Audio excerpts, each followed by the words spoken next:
determination to uphold the territorial integrity of Sarawak by YB Sijihal, Batulintang.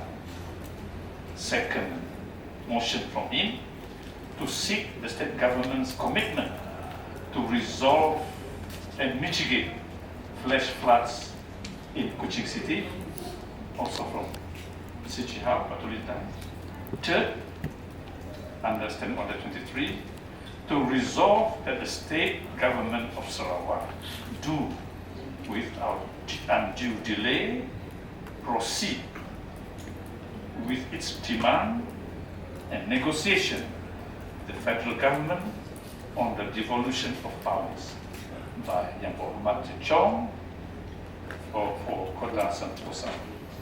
So those are the three motions that I have received, and they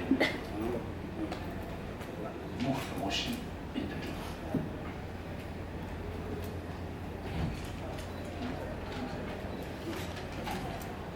Any question? Yeah. What about the seating arrangements for the party-less YB? Where will they be seated? Seating arrangements for them? The party-less will be. Yeah. Where do you think I should sit?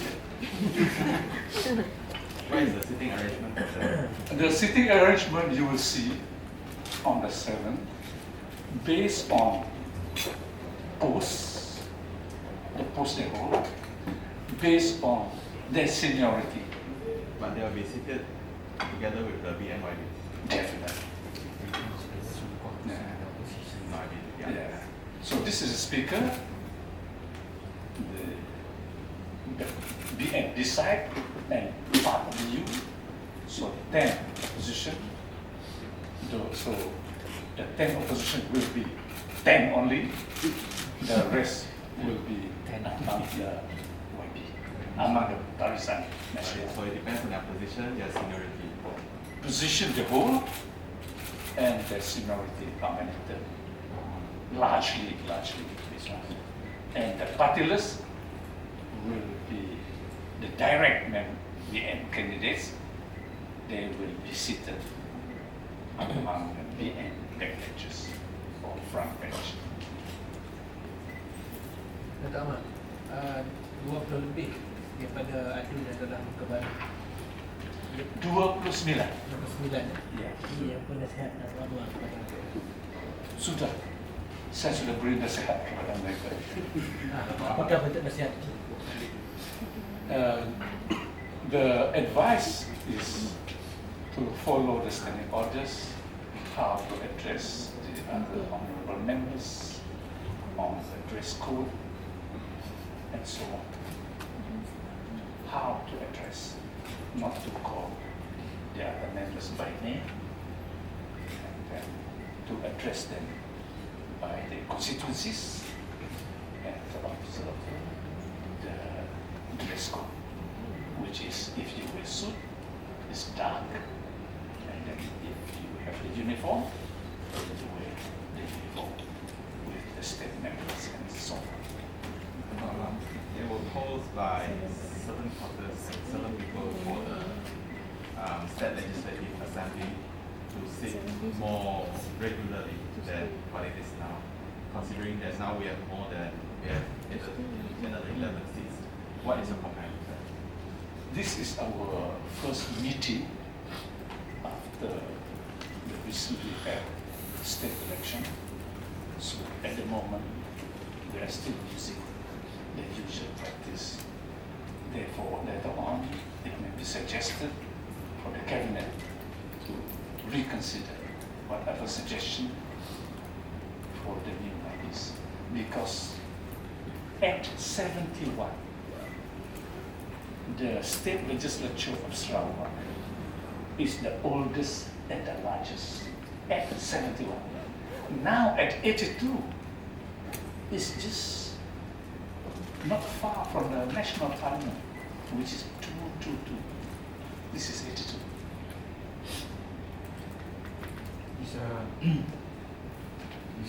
Bisa swearing in someone when? 7. 7 also The, pro- Address, royal address. on the 7th will be the swearing in the morning. That will be done, and names will be called according to the seating arrangement. On the 8th will be the King's Address by TYT, the governor, and debates will follow. 2 days of debate. Time is limited. Debate will follow immediately after the address. The The next day. debate will be on Friday and on Monday.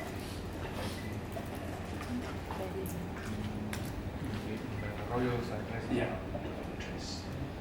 Q&A the same as usual. So even with the addition of seats, there is no addition time even for Q&A and also debate The same for the time. for the time. Yeah. For the time. No, Dato', is this the first time where the group sitting is sits coincide with fasting month?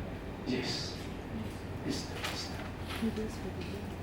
But it's business as usual. Yeah. The purpose of Ramadan is not to deprive non-Muslims of their food and drink, but to train the Muslims to face the world in thirst and hunger.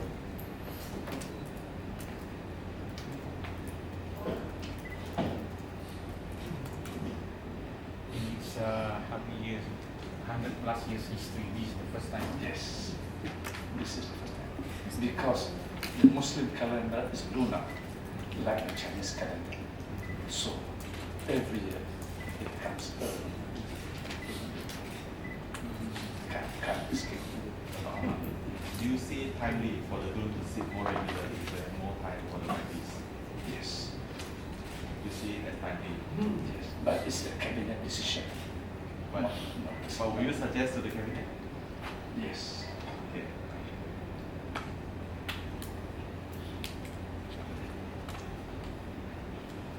What do you think is the most appropriate timeline given to the YB's India debate and also Q&A? I have to restrict the length of the speeches because it's only to this. Priority is given to maiden speeches. Only when maiden speeches are not delivered, then I will call upon the veteran members. Otherwise, priority is given to those who deliver maiden speeches. So 3 stand up. 1 has a maiden speech to deliver. I shall call on that.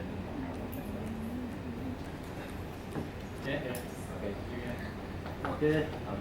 Expect to be less nice this time around. Well, 72 against 10 is obvious which side is victorious. Nothing of Hudud. What do you talk about? Since it had been raised, I think it has got to be clarified. This Hudud is a private member's bill introduced by way of motion. It's not just a motion, no. It is a private member's bill in Parliament introduced by way of motion. Clause 2 of the bill seeks to amend Section 2 of the Principal Act. It seeks to amend. In that amendment,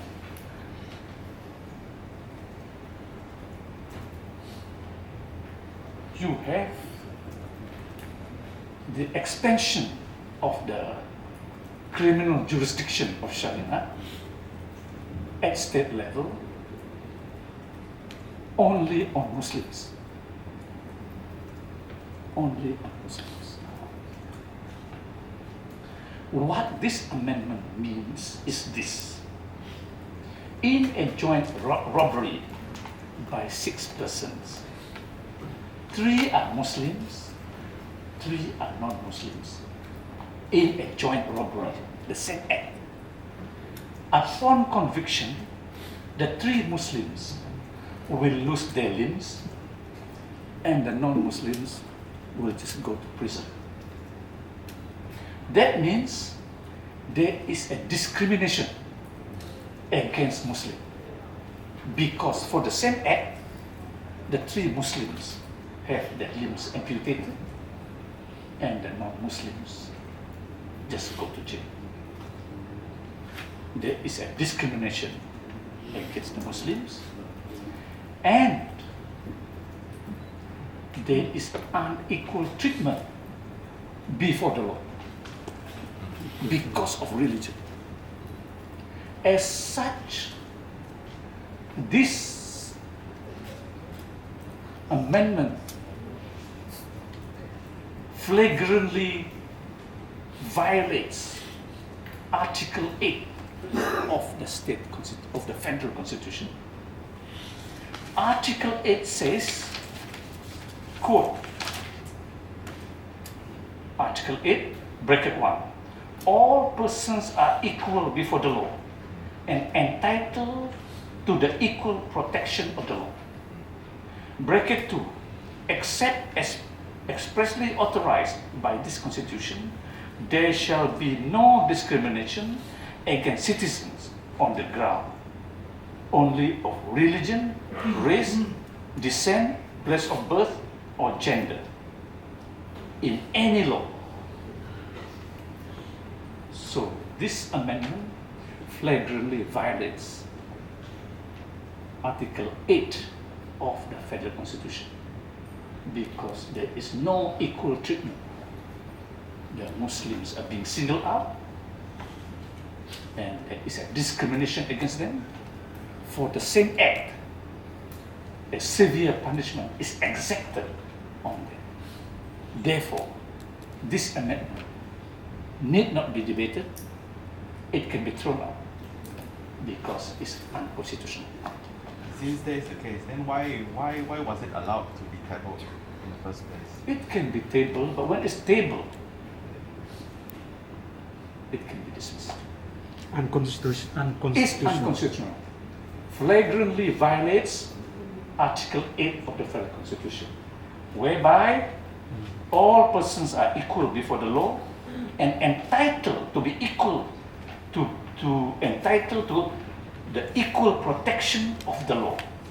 And bracket 2, there shall be no discrimination against citizens on the ground only of religion, race, descent, place of birth, or gender in any law. If you are the Speaker of the Parliament, you would have just throw this on without debate. There's no second thought about it. If you know the Constitution, Yeah. if you don't know, then you go around the bush. That was my question just now. Since they know that it's unconstitutional, why did the Speaker allow it? No, it can be tabled. Once then, can rule. You can rule. No problem about tabling, but You can rule. Just to satisfy them. Yeah, you can rule that it can be dismissed because it's unconstitutional. It flagrantly violates Article 8 of the Federal Constitution. simple as that. Simple. That's why the procedure in the DUN is easier. Okay? Yeah, thank you. Thank you. At least you explain to us